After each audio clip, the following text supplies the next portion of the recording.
సంవత్సరం ఎండింగ్‌లోకి మనం వచ్చాం కదండీ! సో, ఎక్కువగా క్రైస్తవ కుటుంబాలలో, లేకపోతే క్రైస్తవ సంఘాలలో ఎక్కువగా వినిపించే మాటలు లేదా ప్రార్థనలు ఏముంటాయి ఇప్పుడు? సంవత్సరం అంతా కాపాడావు. థాంక్స్. ఇంకా?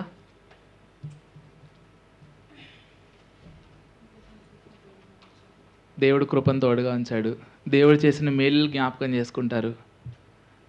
చాలామందైతే అంటే ఎక్కడో యూఎస్‌లోనే ఎక్కడో కల్చర్ విన్నాను నేను. వాళ్ళొక బాక్స్‌లో దేవుడు చేసిన మేలులు ఎప్పటికప్పుడు ఒక చీటీ రాసేసుకొని అవన్నీ తీసి కలెక్ట్ చేస్తారండి. అయితే అవన్నీ మంచిదే. బైబిల్‌లో మనం ఒక వ్యక్తి ఆరాధన చేయడం చూస్తాం. ఆ ఆరాధన దేవుని దృష్టికి చాలా యోగ్యమైనదిగా, దేవుడు ఆనందపడే విధంగా ఆ ఆరాధన ఉంటదనమాట. సో, ఈరోజు మనం ఆ ఆరాధనని చూసి అయితే ఆ భక్తుడు ఎట్లా ఆరాధన చేశాడో దాని నుంచి మనం నేర్చుకోవడానికి ప్రయత్నం చేద్దాం. హబక్కూకు 3వ అధ్యాయం 17-19 వచనాలు మనం చదువుకుందాం.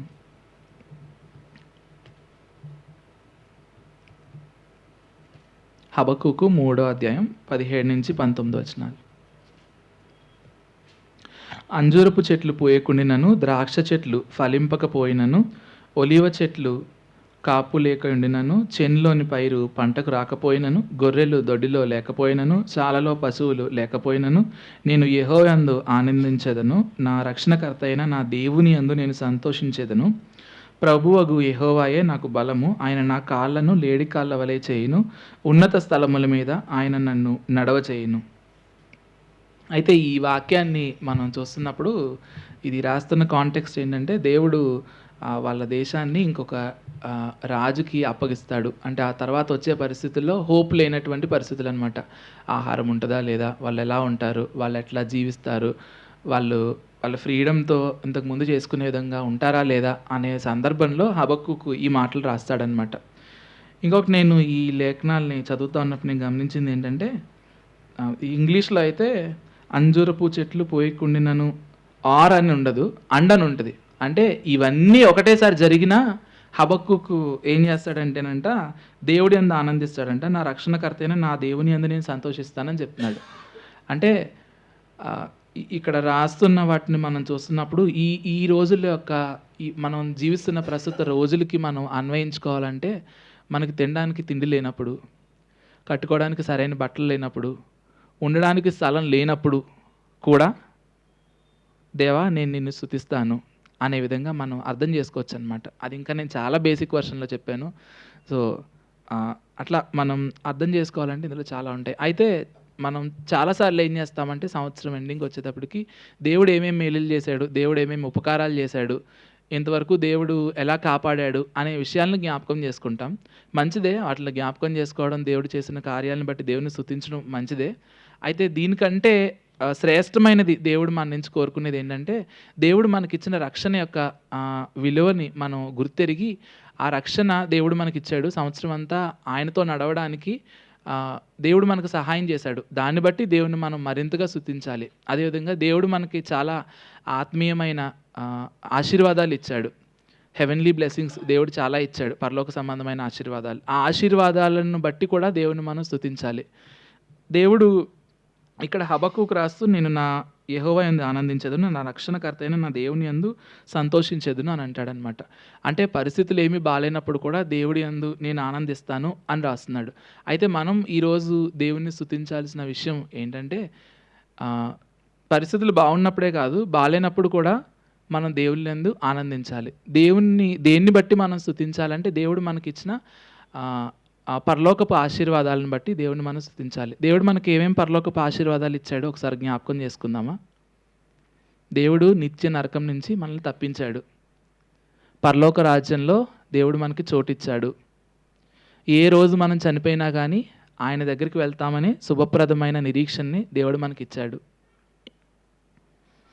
అదేవిధంగా ఈ భూలోకంలో మనం ఉంటా ఉన్నప్పుడు దేవుడు తన వాక్యాన్ని ఇచ్చి మనల్ని నడిపిస్తున్నాడు. ఎలాంటి పరిస్థితుల్లో అయినా దేవుడు మనల్ని విడువడు అనే అభయం దేవుడిచ్చాడు. అదేవిధంగా సంఘాన్ని, సహవాసాన్ని దేవుడు మనకిచ్చాడు. ఇవి ఎంతో ప్రాముఖ్యమైన ఆశీర్వాదాలు దేవుడు మనకిచ్చాడు.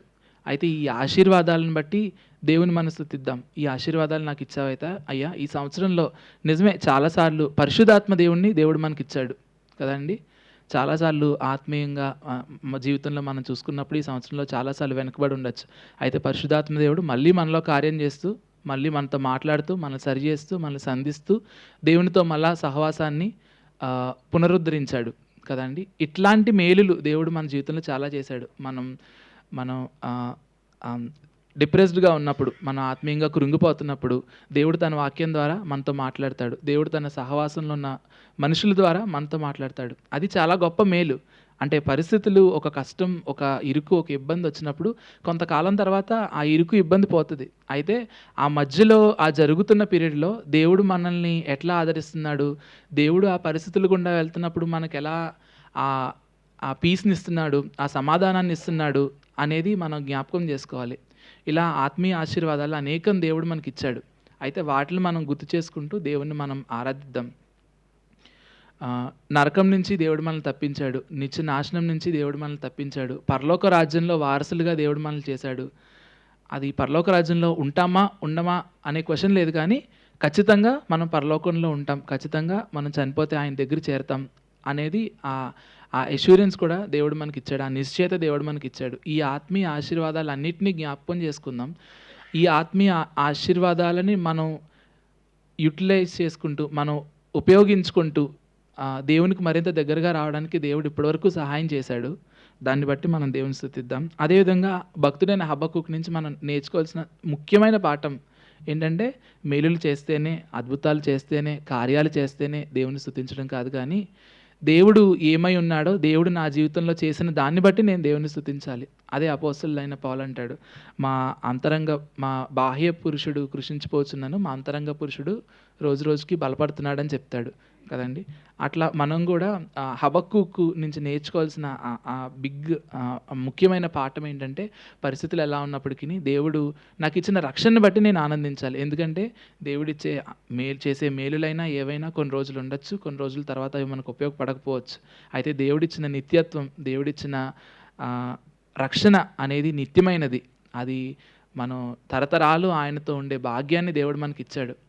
ఆ ఆత్మీయ ఆశీర్వాదాలన్నిటినీ జ్ఞాపకం చేసుకుంటూ, వాటిని తలపోసుకుంటూ దేవుణ్ణి ఆరాధించాలని కోరుకుంటున్నాను. ఈ సమయం ఆరాధన కొరకు ఓపెన్‌గా ఉందండి.